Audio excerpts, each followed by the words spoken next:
with the rate at which the price of tomatoes is going high, it's no better way to learn a thing or two on how to save on your tomatoes, and this video is one of it. So I bought this very expensively, guys. It was so expensive, but this is what you're going to do about it. You can get two bowls and get a very clean napkin. What I'm going to do is to clean it thoroughly. Okay, clean it, and the soft ones like this, like what you see I'm holding, you put aside. Okay, you can choose to clean it or put aside, but make sure to clean the hard ones and make sure to clean each and every one of it.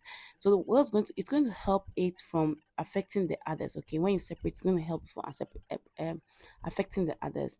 And then another day you can actually use this, what we got. Okay, you can see some of them are that bad.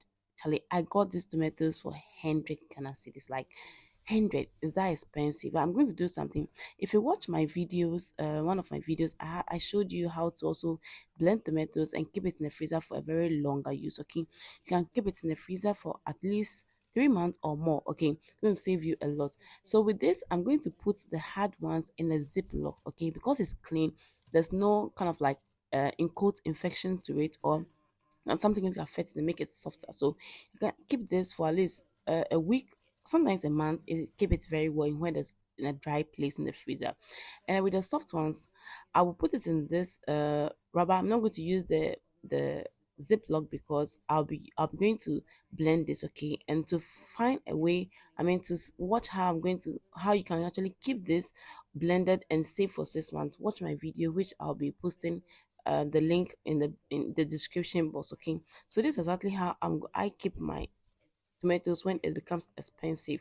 I'll blend this later for later use, and I'll keep the hard ones for a longer period. So the next time you go to market to get some tomatoes, don't just leave everything together in the freezer. Just separate it from the hard ones and then the soft ones, and make sure to clean it all together. You'll thank me later. Have you subscribed to my YouTube channel? Have you liked any of my videos? Make sure to like this video and hit the like button, and also turn on your notification bell for more videos and updates. Thank you. Bye.